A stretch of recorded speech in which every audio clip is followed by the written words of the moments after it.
사랑하는 시청자 여러분, 지난 일부에서 우리는 인류의 구원을 위해 이 땅에 오신 예수 그리스도의 탄생과 어린 시절, 그리고 공생애를 시작하시기 전에 조용한 여정을 함께 했습니다. 갈릴리 나사렛의 평범한 목수의 아들로 자라나셨지만 그분의 눈빛과 말씀 속에는 이미 세상의 모든 것을 품는 깊은 사랑과 지혜가 깃들어 있었죠. 그분은 요단강에서 세례를 받으시고 광야에서 시험을 이겨내시며 이제 막 세상에 당신의 존재를 드러내기 시작하셨습니다. 이제 그 위대한 여정의 두 번째 이야기, 예수님께서 처음으로 그분의 영광을 드러내신 놀라운 기적의 현장으로 여러분을 초대합니다. 바로 갈릴리 가나의 혼인잔치입니다. 평범한 일상 속에서 시작될 위대한 기적. 그 시작은 한 결혼식에서였습니다. 오늘 우리는 예수님께서 어떻게 평범한 물을 최고의 포도주로 바꾸셨는지, 그 감동적인 순간을 통해 우리 삶에 어떤 의미를 주시는지 깊이 묵상하게 될 것입니다. 눈물 없이는 볼 수 없는 예수님의 위대한 사랑과 권능의 서사시, 지금부터 함께 하시죠. 이 이야기는 단순한 옛날 이야기가 아닙니다. 2000년 전 그날 가나의 혼인잔치에서 일어난 기적은 오늘 우리의 삶에도 여전히 살아 숨쉬는 하나님의 사랑과 은혜의 증거입니다. 우리의 메마른 삶에 풍성한 포도주를 채워주시는 그분의 놀라운 능력을 함께 경험해 보시길 바랍니다. 예수님과 그분의 제자들은 나사렛에서 북동쪽으로 약 6km 떨어진 작은 마을 가나로 향하고 있었습니다. 흙먼지 날리는 길을 걸으며 그들은 때로는 깊은 진리를 나누고 때로는 소박한 일상의 이야기를 주고받았을 것입니다. 이 길 위에서 예수님은 제자들에게 세상의 가치와는 다른 하늘의 가치를 가르치셨습니다. 그분의 말씀은 언제나 듣는 이의 마음을 울리고 삶의 방향을 제시했습니다. 그들의 발걸음은 비록 흙먼지를 일으켰지만 그들의 영혼은 하늘의 지혜로 더욱 풍성해지고 있었습니다. 선생님, 이 길은 참으로 험난합니다. 저희가 가는 길이 과연 옳은 길입니까? 사람들은 저희를 이해하지 못하고 때로는 비웃기도 합니다. 저희가 따르는 이 길이 세상의 눈에는 어리석어 보일 때도 있습니다. 베드로야, 세상의 길은 언제나 험난하단다. 그러나 너희가 걷는 이 길은 생명의 길이며 진리의 길이다. 세상의 비웃음보다 하늘의 칭찬을 구하는 자가 복이 있나니 너희는 세상의 빛이요 소금이니라. 너희의 수고는 결코 헛되지 않을 것이며 너희의 발자취는 영원히 기억될 것이다. 너희는 세상의 지혜가 아닌 하늘의 지혜를 따르는 자들이니 두려워하지 말라. 선생님, 저희가 어떻게 하면 하늘의 큰 자가 될 수 있습니까? 저희는 아직 너무나 부족하고 어립니다. 때로는 서로 높아지려 다투기도 합니다. 요한아, 저 작은 꽃을 보아라. 스스로를 꾸미려 애쓰지 않아도 하나님께서 아름답게 입히시지 않느냐. 하늘의 큰 자는 스스로 높아지려 하지 않고 어린아이와 같이 순수하고 겸손한 마음을 가진 자이다. 진실로 너희에게 말한다. 너희가 돌이켜 어린아이들과 같이 되지 아니하면 결단코 천국에 들어가지 못하리라. 그러므로 누구든지 이 어린아이와 같이 자기를 낮추는 사람이 천국에서 큰 자니라. 예수님은 겸손과 순수함의 가치를 강조하셨습니다. 세상의 잣대로는 이해하기 어려운, 그러나 하늘의 관점에서는 가장 위대한 가르침이었습니다. 제자들은 그분의 말씀을 마음에 새기며 자신들이 따르는 분이 단순한 스승이 아님을 점차 깨달아갔습니다. 그들의 여정은 단순한 이동이 아니라 위대한 진리를 배우고 경험하는 시간이었습니다.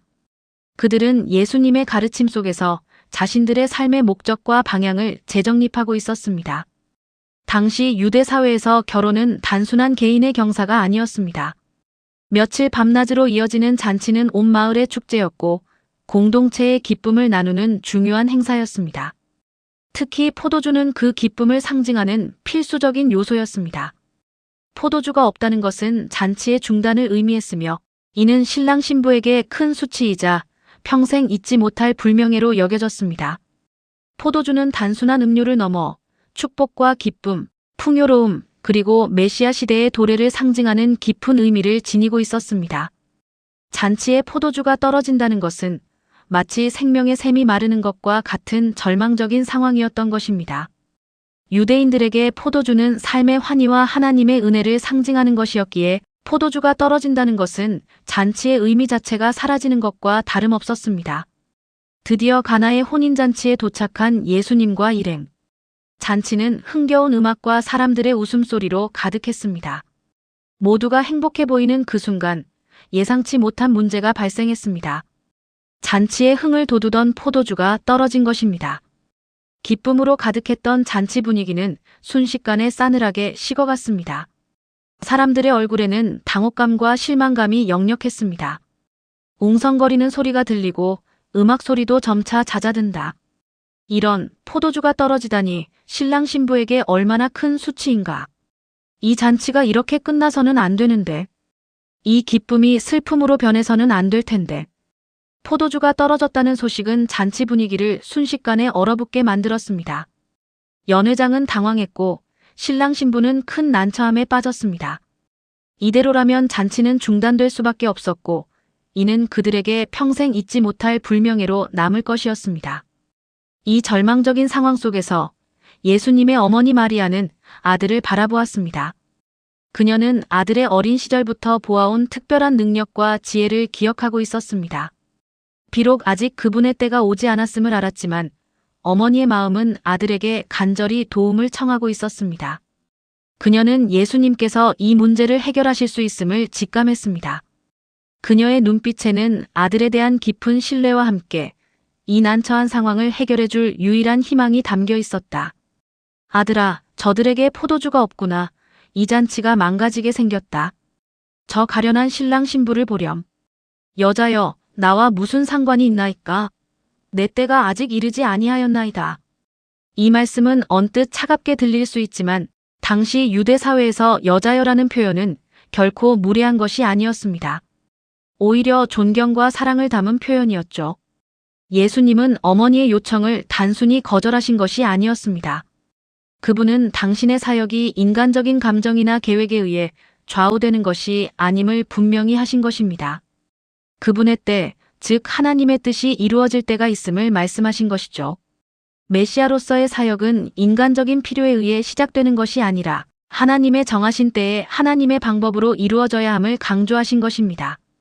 예수님은 당신의 공생애가 시작되는 중요한 시점에서 모든 것이 하나님의 주권 아래 있음을 분명히 하신 것입니다. 그러나 마리아는 아들의 깊은 뜻을 이해하고 하인들에게 확신에 찬 목소리로 말합니다. 그녀는 아들의 능력을 믿었고 그분의 말씀이 곧 능력이 됨을 알고 있었다. 무엇이든지 그가 너희에게 시키는 대로 하라. 이 짧은 한마디에는 마리아의 깊은 믿음과 예수님에 대한 절대적인 신뢰가 담겨 있었습니다. 그녀는 예수님께서 어떤 방법으로든 이 상황을 해결하실 것이라는 확신을 가지고 있었고 하인들에게는 오직 순종만이 필요함을 가르쳤습니다. 하인들은 마리아의 말에 의아해하면서도 그녀의 확신에 찬 눈빛과 목소리에서 알 수 없는 권위를 느꼈습니다. 그들의 마음속에는 작은 기대감과 함께 과연 무슨 일이 일어날까 하는 궁금증이 피어올랐습니다. 이 순종의 자세가 바로 위대한 기적의 시작이었습니다. 인간의 지혜와 방법으로는 해결할 수 없는 문제 앞에서 오직 하나님의 뜻에 순종하는 것이 얼마나 중요한지를 보여주는 장면입니다. 그들의 순종은 단순한 복종이 아니라 믿음의 행위였던 것입니다. 항아리에 물을 채우라.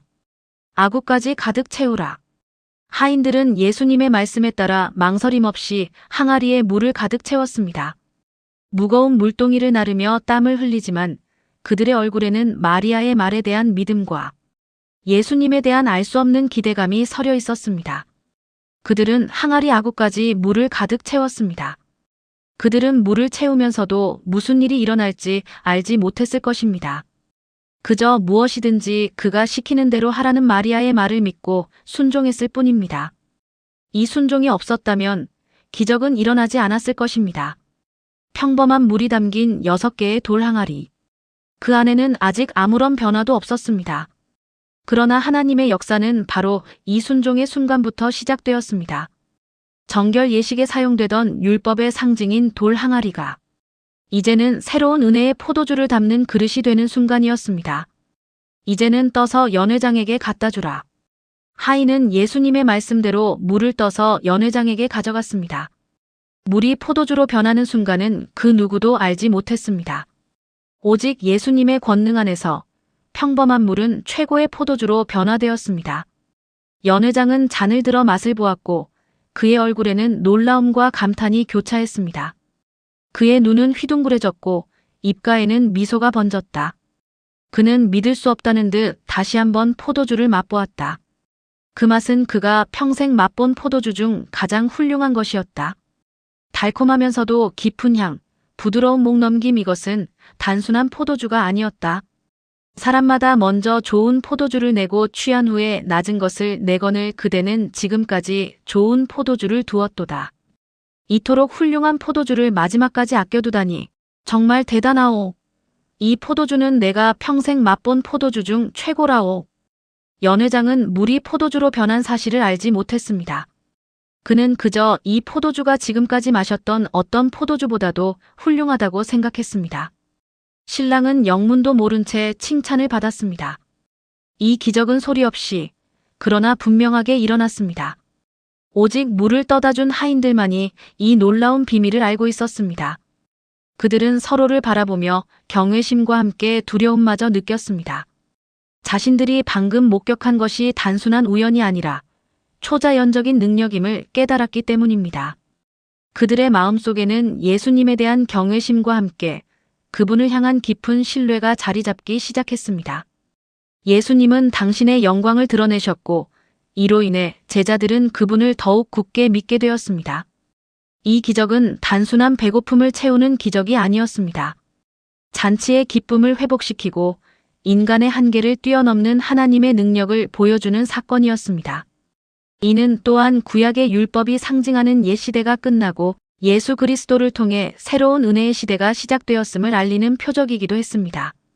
율법의 시대에는 정결 예식의 물이 필요했지만 이제는 예수 그리스도의 보혈로 상징되는 새 포도주, 즉 영원한 생명의 포도주가 필요한 시대가 온 것입니다.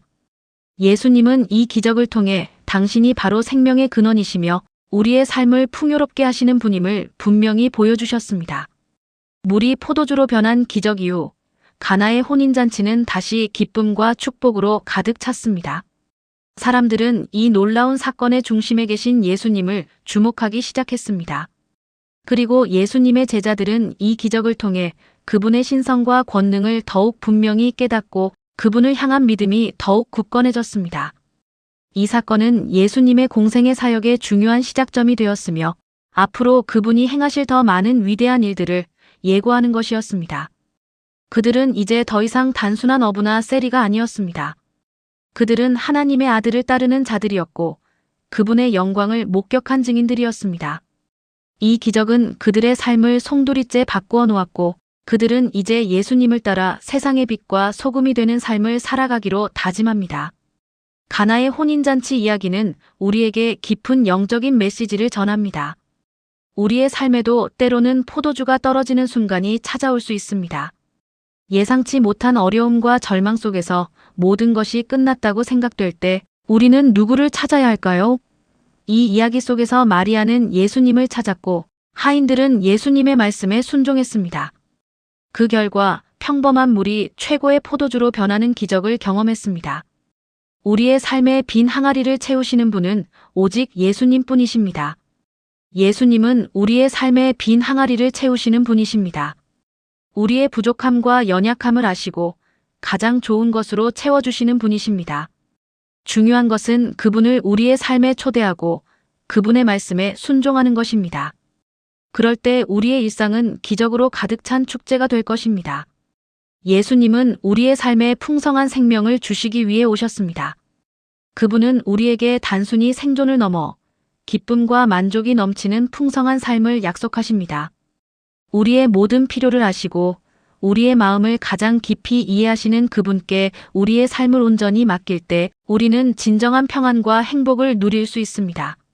사랑하는 시청자 여러분, 오늘 우리는 가나의 혼인잔치에서 물이 포도주로 변한 기적을 통해 예수님의 위대한 사랑과 권능을 다시 한번 확인했습니다.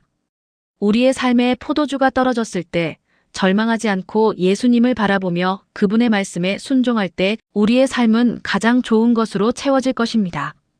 이 기적은 단순한 과거의 사건이 아니라 오늘을 살아가는 우리에게도 여전히 유효한 희망의 메시지입니다. 예수님은 우리의 모든 필요를 아시고 가장 적절한 때에 가장 좋은 것으로 채워주시는 분이십니다.